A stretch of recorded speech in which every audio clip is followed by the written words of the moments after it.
حضرت سلیمان علیہ السلام نے ایک مرتبہ کہا، اے میرے مولا، میں چاہتا ہوں کہ میری ملاقات ملک الموت سے ہو۔ کہیں تخت پہ بیٹھے ہوئے اپنی کرسی پہ ایک آدمی سامنے آیا۔ میں نے پڑھا کتاب کے اندر کہ فرماتے ہیں کہ اس سے زیادہ خوبصورت حضرت سلیمان علیہ السلام نے کسی کو دیکھا ہی نہیں تھا۔ جب دیکھا تو وہ نگاہوں سے نگاہیں ملی، کسی اور کو وہ نظر نہیں آیا سوائے سلیمان علیہ السلام کے۔ آپ نے اس سے پوچھا کہ تم بغیر اجازت اندر کیسے آئے؟ تو کہا کہ میں ہر جگہ ایسے ہی جاتا ہوں۔ ہے کون؟ فرمایا میں وہ ہوں جس کو اللہ ہر شخص کے پاس بھیجتا ہے۔ کہا پھر پہچان گئے۔ حضرت سلیمان علیہ السلام نے فرمایا فرشتہ ہے، تیرا نام کیا ہے؟ اب آپ سنیں۔ تب اس نے کہا میرا نام ملک الموت ہے۔ اسرائیل علیہ السلام کہا میرا نام ملک الموت ہے۔ اتنا کہا۔ سلیمان علیہ السلام کے گھر میں جتنے بھی لوگ تھے سب یہ بات الفاظ سن کے کہ میں ملک الموت ہوں سب بے ہوش ہو گئے، یہاں تک کہ حضرت سلیمان علیہ السلام بھی بے ہوش ہو گئے۔ نام کیا؟ ملک الموت ہوں۔ اتنا خطرناک نام، سمجھ رہے ہیں؟ دہشت دیکھیں آپ، میں ملک الموت ہوں سب بے ہوش۔ آپ بتائیے جب آپ کے پاس آئے گا تو کیا کریں گے؟ پر آئے گا تو سب کے ہی پاس۔ ہم تو سر اس میں بہت بڑے تکبر میں کہ ہم سے بڑا لودھی پور میں کوئی دھاگڑ آدمی نہیں ہے، کسی کی مجال ہے جو ہم میرے سامنے بول جائے۔ جب وہ تمہارے سامنے آئے گا نا تو بولنا بھی چاہو گے تب بھی نہیں بول سکتے۔ جب آتا ہے سامنے تو بندہ کہتا ہے کہ مجھے ایک دن کی مہلت دے دے، کہتا ہے اب تیرے لیے ایک دن کی مہلت ختم، اب کوئی دن تیرے لیے باقی نہیں۔ ایک گھنٹے کی مہلت دے دے، کوئی گھنٹہ تیرے لیے نہیں۔ ایک منٹ کی دے دے، کوئی منٹ نہیں۔ سیکنڈ، کوئی سیکنڈ نہیں۔ مجھے اپنے کچھ لوگوں سے بات کرنے دے، کچھ گھر والوں سے میں بات کر لوں، کوئی مہلت نہیں، نہ بات کرنے کی، نہ گھنٹہ، نہ منٹ، کچھ نہیں، ختم۔ اٹھائے گا لے کے چلا گیا۔ حضرت عیسیٰ علیہ نبینا علیہ الصلاۃ والسلام گزر کے جا رہے تھے، ایک کھوپڑی دکھی، آپ نے اس پہ ٹھوکر ماری اور فرمایا تکلمی باذن اللہ تعالی، اللہ کے حکم سے مجھ سے بات کر، اللہ کے حکم سے مجھ سے بات کر۔ اللہ نے اس کو گویائی دی، اس کھوپڑی کے اندر سے آواز آئی، اے عیسیٰ علیہ السلام میں ایک بادشاہ ہوں، بلکہ تھا، میں ایک بادشاہ ہوں اور بہت بڑا بادشاہ تھا، میرے سامنے کسی کی مجال ہے کوئی بول جائے؟ میرے ایک حکم پہ لوگ تابع تھے، میں حکم دوں میری فوج جس کو کہوں کہ اس کو کاٹ دے تو میری فوج اس کو کاٹ دے، میں کہوں اس علاقے کو ویران کر دے تو وہ ویران کرنے کے بارے میں سوچے نہیں، بس میرے منہ سے الفاظ نکلے ادھر کام ہو جاتا تھا۔ میں حکم دوں، لوگ میرے تابع تھے، میں تو اس گھمنڈ میں تھا، اس تکبر میں تھا کہ یہ میری لاکھوں کی فوج ہے، یہ مجھے بچا لیتی ہے، جب کوئی تیر آتا ہے فوج اپنے سینے پہ لے لیتی ہے، مجھ تک آنے نہیں دیتی، کوئی تلوار مارے مجھ تک آتی نہیں، کوئی نیزہ مارے میرے جسم تک آتا نہیں، کیونکہ میری رعایا، میری قوم، میرے سپاہی، میرے وکیل، میرے درباری مجھ تک اس چیز کو آنے ہی نہیں دیتے تھے۔ میں بڑے گھمنڈ میں تھا کہ میرے پاس تو مجھے تو کچھ ہوگا ہی نہیں، جب یہ میرے چاہنے والے ہیں میرا ہوگا کیا؟ حضرت عیسیٰ علیہ السلام نے فرمایا پھر کیا ہوا؟ تو اس نے کہا کہ حضور ایک دن میں تخت پہ بیٹھا ہوا تھا، میرے سامنے میری فوج تھے، میں بڑے مزے میں تھا، لوگوں سے خطاب کر رہا تھا، اچانک ملک الموت آ گیا۔ یہ آیا، میں سوچ رہا تھا یہ ملک الموت آیا ہے، آیا ہوگا، میرے پاس تو فوج ہے، آیا ہوگا، میرے پاس تو میری رعایا ہے، میرا کرے گا کیا؟ لیکن اے عیسیٰ علیہ السلام جب یہ آیا میری فوج دھری کی دھری رہ گئی۔ جب یہ آئے میرے سپاہی جو اپنے سینے پہ نیزوں اور تلواروں اور تیروں کے وار لیا کرتی تھی، وہ اس ملک الموت سے مجھے بچا نہ پایا۔ اے لوگوں سنو سنو، ملک الموت سے نہ تجھے تیری دولت بچا پائے گی، ملک الموت سے نہ تیری سیٹائی بچا پائے گی، ملک الموت سے نہ تجھے تیری بادشاہی بچا پائے گی، ملک الموت سے نہ تیرا پیسہ نہ تیرا روپیہ کچھ نہیں بچا پائے گا۔ ملک الموت جس کو چاہتا ہے اس کو کھینچ لیتا ہے، ادھر اللہ کا حکم ہوتا ہے، ادھر ملک الموت کھینچ کے لے جاتا ہے۔ لیکن میرے دوست جب تمہاری روح نکلتی ہے، ایک کافر کی روح نکلتی ہے، ایک تمہاری روح نکلتی ہے، اے میرے لوگوں، اے میرے نبی کے پیارے دیوانوں سنو سنو، ملک الموت کا ایک مزدہ ہے، جب تک وہ مزدہ ہر جسم سن نہیں لے گا اس کے جسم سے اس کی روح نکلے گی نہیں۔ وہ مزدہ کیا ہے؟ اگر اللہ کا دشمن ہے، اللہ کا نافرمان ہے، اللہ کو برا بھلا کہنے والا ہے، تو اس کے لیے اس کا مزدہ کیا ہے؟ ابشر یا عذب اللہ بالنار، اے اللہ کے دشمن جہنم کے لیے تیار ہو جا۔ لیکن اگر وہیں پہ اللہ کا چاہنے والا بندہ ہے، مصطفیٰ کا چاہنے والا ہے، مصطفیٰ کا ماننے والا ہے، اس کے رسول کا چراغ اپنے دل میں روشن کیے ہوئے ہے، اس کے لیے جب ملک الموت اس کی روح نکالے گا، جب اس کی روح نکلے گی، نکلنے سے پہلے ملک الموت کا مزدہ ہوگا۔ مزدہ کیا ہوگا؟ او ابشر یا ولی اللہ یا ولی اللہ بالجنہ، اے اللہ کے پیارے جنت کے لیے تیار ہو جا۔ لیکن میرے دوست میں کون سی کم خیال، میں کون سی خیالی، میں کون سی بات پہ اڑا ہوا ہوں؟ مجھے تو موت نہیں آئے گی، مجھے تو بنگلہ بنانا ہے، مجھے تو اپنے دوست کے کھیت پہ قبضہ کرنا ہے، مجھے تو اپنے بھائی کی زمین لوٹنا ہے، مجھے تو اپنے بھائی کا پیسہ لوٹنا ہے۔ ہم تو بھول گئے کہ ہمیں موت بھی آئے گی۔ تم کیا سمجھتے ہو کہ یہ اونچے اونچے مکان تمہیں بچا لیں گے؟ تم کیا سمجھتے ہو کہ مکان کی کوہ میں رہنے والے کو کیا ملک الموت چھوڑ دے گا؟ لیکن نہیں، ملک الموت نے نہ کسی کو چھوڑا ہے اور نہ کسی کو چھوڑے گا۔ آپ جب قبرستان میں جائیں تو آپ جا کے دیکھنا، نہ جانے کتنی قبریں ایسی ہوتی ہیں جن کا نام لینے والا کوئی نہیں، نہ جانے کتنی قبریں ایسی ہوتی ہیں جن کے نشانات مٹ گئے ہیں، نہ جانے کتنی قبریں ایسی ہوتی ہیں جن کے بارے میں ہم جانتے نہیں۔ یہ قبر کس کی ہے؟ یہ قبر کس کی ہے؟ یہ قبر کس کی ہے؟ سیدھی سی بات یہ ہے کہ اگر اپنے لیے جیے گا تو مٹا دیا جائے گا، اور مصطفیٰ اور اللہ کے لیے جیے گا تو دنیا میں آزاد کر دیا جائے گا۔ یعنی کہ جو اپنے لیے جیا وہ قارون تھا، جو اپنے لیے جیا وہ فرعون تھا، جو اپنے لیے جیا وہ حامان تھا، جو اپنے لیے جیا وہ شداد تھا، جو اپنے لیے جیا وہ فرعون تھا، جو اپنے لیے جیا وہ ابو لہب تھا، جو اپنے لیے جیا وہ ابو جہل تھا۔ لیکن جو اللہ اور رسول کے لیے جیا وہ غوث اعظم آج بھی زندہ ہے، وہ خواجہ غریب نواز آج بھی زندہ ہے۔ نہ جانے کتنے سالے ہو گئے، امام احمد رضا کا عرس آج بھی لوگ مناتے ہیں۔ پتہ یہ لگا اپنے لیے جیو گے تو مٹا دیے جاؤ گے، اللہ اور رسول کے لیے جیو گے تو دونوں جہان میں کامیاب کر دیے جاؤ گے۔ لیکن میرے دوست اب خالی یہ تھوڑی ہے کہ یہاں بیٹھ کے آپ نے نعرے لگا لیے سبحان اللہ کے لیے جنت مل گئی۔ جنت اتنی آسان نہیں ہوتی ہے، بہت مشکل ہے، سمجھ رہے ہیں؟ اس کی مشکل کیا ہے؟ اس کے لیے ایسی سردی میں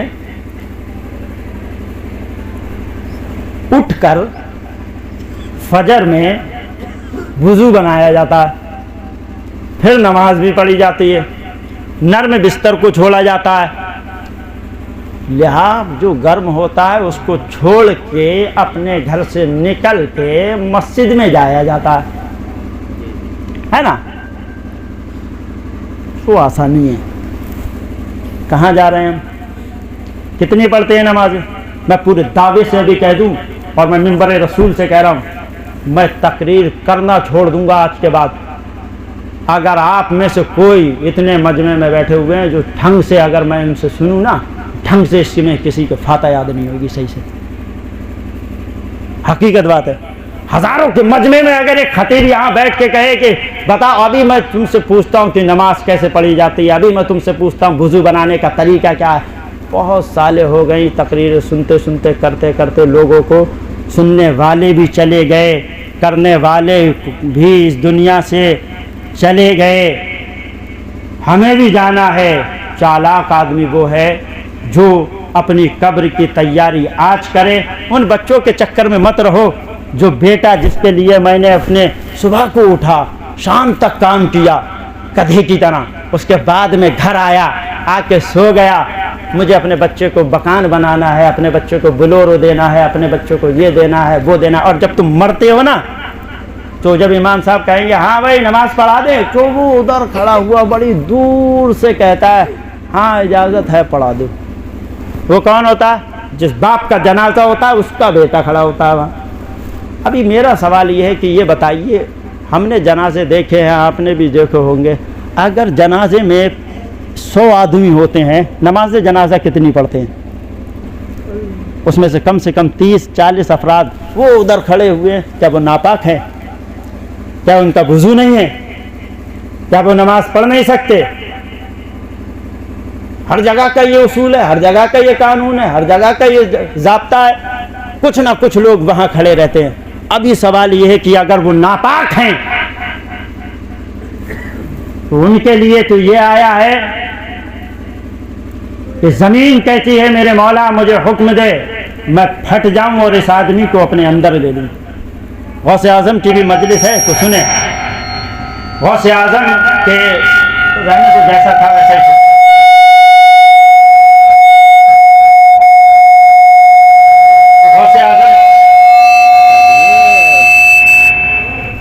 غوث اعظم غوث اعظم کے پاس ایک آدمی آیا, کہا حضور برکت نہیں ہوتی ہے. آپ نے ایک فرمایا کہ جاؤ چادر لے کے لگا دینا. اس نے لگا دی. کچھ دن بعد آیا, کہا حضور بہت برکت ہے. کہا سمجھ میں نہیں آیا آپ نے چادر کے لیے ہی کیوں کہا. تو غوث اعظم نے فرمایا تیرے دروازے سے ایک بے نمازی گزرا, اس کی نحوست والی نگاہ تیرے گھر میں پڑ گئی, تیرے پورے گھر کی برکت ضائع ہو گئی, اڑ گئی. اب پورے گھر میں وہاں بے نمازی. ایک بات یہ ہے کہ اگر وہ ناپاک تھا تو وہ جنازے میں شامل کیوں ہوا؟ جنازے کے ساتھ میں قبرستان تک گیا کیوں؟ جہاں نماز جنازہ ہوگی وہاں جا کے کھڑا ہوا کیوں؟ ناپاک شامل ہوا کیوں جنازے میں؟ دوسری بات یہ ہے کہ اگر اس کے نماز جنازہ یاد نہیں ہے تو اس کے یاد تو 5 وقتہ نماز بھی نہیں ہے. امام کے سہارے سے پڑھتا ہے کہ نہیں پڑھتا ہے؟ امام کے پیچھے کھڑا ہو گیا, جیسا امام کر رہے ہیں ویسا کر رہے ہیں, ہم بھی ویسا وہاں پہ بھی کر لے. اور پہلی بات تو یہ ہے کہ مصطفیٰ نے فرمایا ماں کی گود سے لے کے قبر کی گود تک علم دین سیکھنا فرض ہے, تو سیکھا کیوں نہیں؟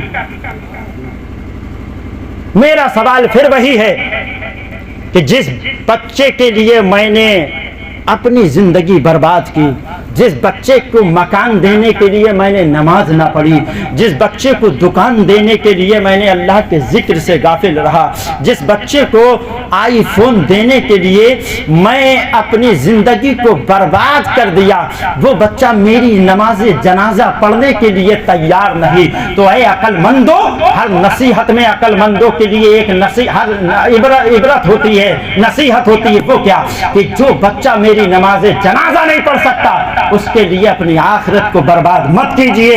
اگر آپ کو اپنے بچے کو مکان دینا ہے اس کے ساتھ میں اپنے لیے قبر کا انتظام بھی کرنا ہے, یعنی اس کو مکان بھی دیجئے, اپنی نماز بھی پڑھیے, اس کو دکان بھی دیجئے, اللہ کا ذکر بھی کریں گے تو دونوں جہان میں آپ کامیاب ہو جائیں گے, ہے نا. لیکن گئے اور میں وہیں پھر آتا ہوں, گئے اور ہاتھ مل کے چلے آئے تو ملے گا کیا؟ کچھ نہیں ملے گا. اب میں آپ کو ایک چیز ایسی بتاتا ہوں تفسیر روح البیان کے حوالے سے جو آپ کو فائدہ دے گی انشاءاللہ.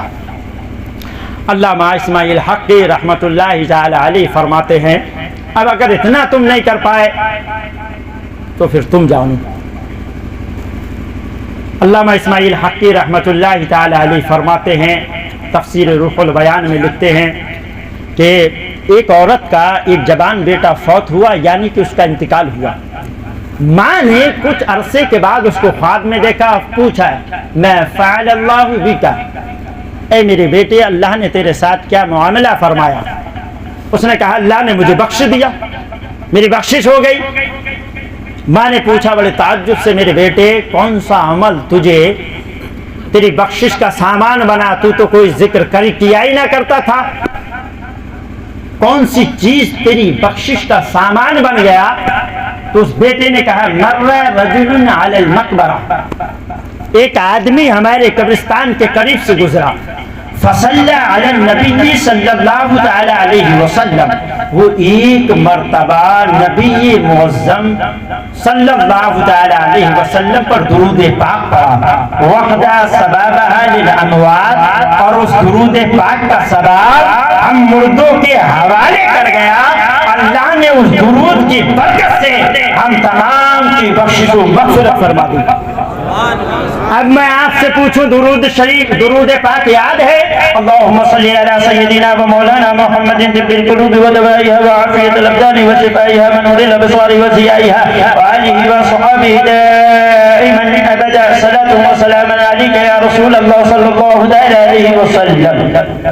مولانا صاحب اتنی لمبی تو ہمیں قیامت تک یاد نہیں ہوگی۔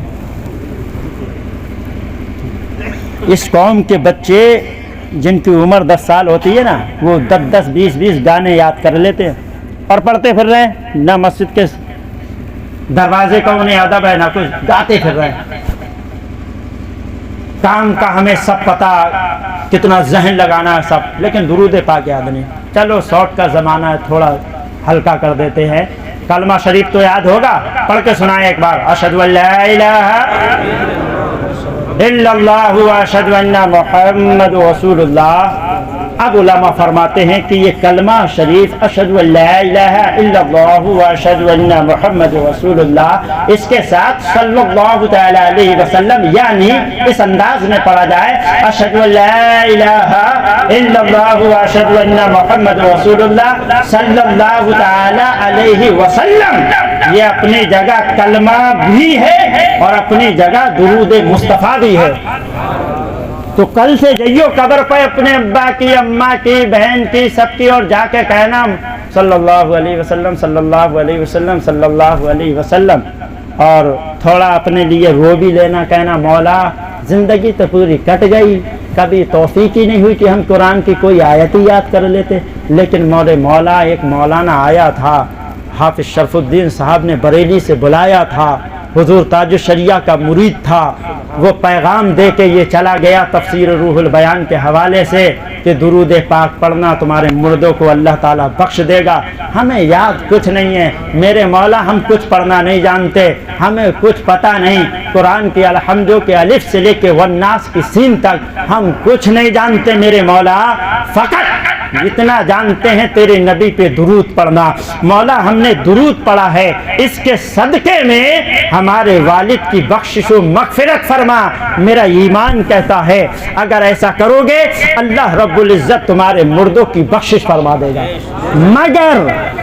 مگر اب یہ ضروری نہیں کہ اتنے پہ ہی کام چلاؤ گے، دین سیکھنا فرض تھا، ہے نمازیں پڑھنا فرض ہے، اس کا حساب بھی ہوگا، سب چیزیں ہوں گی، تو دین بھی سیکھیے، اور جب تک نہیں پڑھ پا رہے ہیں جب تک اس سے کام چلائیے اور دین سیکھنے کی کوشش کیجیے، نہیں تو میرے بھائی وہ لٹ پڑیں گے کہ یاد رکھو گے تم۔ اللہ کا کرم دیکھیں آپ، اللہ کا فضل و کرم دیکھیں آپ، جو ہمارے کاندھوں پہ جو فرشتے رہتے ہیں نا، کرامن کاتبین، دو فرشتے رہتے ہیں، ایک اس کاندھے پہ ایک اس پہ، ہمارے نامہ اعمال لکھتے ہیں۔ اللہ کا کرم آپ دیکھیں، سرکار فرماتے ہیں کہ یہ فرشتے جب جس کے کاندھے پہ رہتے ہیں حضرت نا، تو جب اس کا انتقال ہو جاتا ہے اس شخص کا جس کے کاندھے پہ ہیں، تو جب اس کی روح آسمان کی طرف اٹھائی جاتی ہے تو یہ فرشتے بھی آسمان کی طرف جاتے ہیں اور بارگاہ خدا بندی میں عرض کرتے ہیں میرے مولا تو نے ہمیں اپنے اس بندے کے اوپر معمور کیا تھا کہ ہم اس کے اعمال لکھیں، یہ زندگی میں کیا کر رہا ہے ہم سب لکھتے رہے میرے مولا، لیکن اب تو نے اپنے نیک بندے کی روح قبض کر لی میرے مولا، ہمیں آسمان میں بلا لے، ہم آسمان میں آ کے تیری تسبیح و تحلیل بیان کریں، تیرا ذکر کریں گے۔ تو اللہ فرماتا ہے میرے فرشتوں تم آسمان میں مت آؤ، آسمان میں میرے بہت فرشتے ہیں، وہاں جگہ نہیں ہے تمہارے لیے، وہ میری حمد و ثنا بیان کرنے کے لیے کافی ہیں۔ پھر وہ کہتے ہیں اے میرے مولا پھر ہم کہاں جائیں، تو ہمیں زمین پہ چھوڑ دے۔ اللہ کہتا ہے زمین میں میرے بندے رہتے ہیں، وہاں بھی تمہارے لیے جگہ نہیں۔ پھر یہ فرشتے کرامن کاتبین کہتے ہیں میرے مولا آسمان میں ہمیں تو بلا نہیں رہا ہے، زمین پہ ہم جائیں نہیں میرے مولا، اینا نکون، پھر ہم کہاں جائیں؟ اللہ فرماتا ہے میرے فرشتوں جس بندے کی میں نے روح قبض کی ہے، جس کے اوپر تم مسلط تھے، اس کی نیکیاں اور برائیاں لکھنے کے لیے اس مردے کی، اس بندے کی قبر کے سرہانے کھڑے ہو جاؤ اور قیامت تک مجھ پروردگار عالم کی تسبیح و تحلیل بیان کرو، میرا ذکر کرو، اور اس ذکر کو، اس تسبیح کا ثواب میرے اس بندے کے نامہ اعمال میں لکھتے رہو۔ اس کا کرم دیکھیں آپ، اس کا رحم دیکھیں آپ، وہ فرشتے لگ گئے ہماری قبر پہ، قیامت تک ہمارے لیے تسبیح پڑھتے رہیں گے، ہمارے لیے ثواب لکھتے رہیں گے۔ الحمدللہ الذی من امتی محمد المصطفیٰ، تمام تعریف اس پروردگار عالم جل جلالہ عما نوالہ کے لیے جس نے ہمیں محمد مصطفیٰ صلی اللہ تعالی علیہ وسلم کی امت میں بنایا۔ حسبنا بہذا فضلا، ہمارے لیے یہی فضل کافی ہے، سمجھ رہے؟ آج لے ان کی پناہ، آج مدد مانگ ان سے، کل نہ مانیں گے قیامت میں اگر مان گیا، سمجھ رہے؟ اللہ کا کرم دیکھیں آپ۔ اب آپ اس میں رہیں کہ ہمیں تو کھانے کو بھی دے رہا ہے، اللہ ہم سے خوش ہے، ہمیں کھانے کو بھی دے رہا ہے، ہمیں پینے کو بھی دے رہا ہے، ہمیں عیش و عشرت کی زندگی بھی دے رہا ہے، سب کچھ دے رہا ہے، اللہ ہم سے ہمارا ناراض نہیں ہے۔ تو کھانے کو تو سب کو مل رہا ہے، جو سمندر میں ایک مچھلی ہے اس کو بھی دے رہا ہے رب، جو پہاڑ کے اندر پتھر کے اندر ایک کیڑا ہوتا ہے اس کو بھی اللہ دیتا ہے۔ ایک مرتبہ حضرت موسیٰ علیہ السلام ایک پہاڑ کے قریب سے گزرے، چھوٹا سا پتھر سے پانی کے چشمے نکل رہے تھے، حضرت پانی کے چشمے بہ رہے تھے، تو روتا ہوا اس کو آہو بکا کرتے ہوئے دیکھا۔ حضرت موسیٰ علیہ السلام نے فرمایا اے پتھر، میں نے کبھی پتھروں کو اتنا روتا ہوا نہیں دیکھا ہے، تو کیوں رو رہا ہے، کیا بات ہے؟ تو اس پتھر کے اندر سے آواز آئی، اللہ نے اسے بولنے کی طاقت عطا فرمائی، اس کے اندر سے آواز آئی اے موسیٰ علیہ السلام میں اللہ کے خوف سے رو رہا ہوں۔ کیوں؟ کہا وقودها الناس والحجارہ، اللہ تعالیٰ نے فرمایا ہے کہ میں قبر کو پتھر اور آگ سے بھر دوں گا، ہم سے تو حساب بھی نہیں لیا جائے گا، ہم روئیں نہیں تو پھر کریں کیا؟ اے موسیٰ علیہ السلام رونے کے سوا ہمارے پاس اور چارہ کیا ہے؟ روایتوں میں آتا ہے کہ چھوٹا سا پتھر اس کے اندر سے جھرنے نکلنے لگے اور وہ روتا ہے، جاہو بکا کرتا ہے، اے موسیٰ علیہ السلام میں رو نہیں تو کیا کروں؟ تو حضرت موسیٰ علیہ السلام نے اپنے ہاتھوں کو اٹھایا، اللہ کی بارگاہ میں عرض کیا میرے مولا اس کو بخش دے، اس کا رونا مجھ سے دیکھا نہیں جا رہا ہے۔ اتنا کہا، اس کو اللہ نے بخش دیا اور وہ چلے گئے۔ کچھ عرصے کے بعد آپ لوٹ کے جب آئے، ایک عرصہ دراز کے بعد، تو دیکھا وہ پتھر اب اور زیادہ رو رہا ہے۔ تو آپ نے کہا ہے پتھر پہلے بھی تو رو رہا تھا، آج بھی تو رو رہا ہے، جب تو رو رہا تھا میں نے تیرے لیے دعا کی، آج بھی تو رو رہا ہے، آخر اب کیوں روتا ہے؟ تو اس نے کہا جب رب کے خوف سے روتا تھا، آج اللہ کا شکر ادا کر کے روتا ہوں۔ ہم تو نہ خوف سے روتے ہیں نہ شکر سے روتے ہیں، ہمارے گھر میں ہر سامان ہے، کھانے کے لیے مہینوں کا راشن ہے، کھانے کے لیے بہترین چیزیں ہیں، پہننے کے لیے ایک سے ایک اعلیٰ کپڑا ہے، راگوں کی گھڑی ہمارے ہاتھ میں ہے، باٹا کی چپل میرے پیر میں ہے، ٹاٹا کا پائپ میرے گھر میں لگا ہوا ہے، ہر چیز میرے پاس ہے، پھر بھی ہمارا رونا بند نہیں ہوتا، پھر بھی ہم اللہ کا شکر ادا نہیں کرتے۔ اے میرے مولا تیرا شکر ہے کہ تو نے مجھے بنگلہ دیا،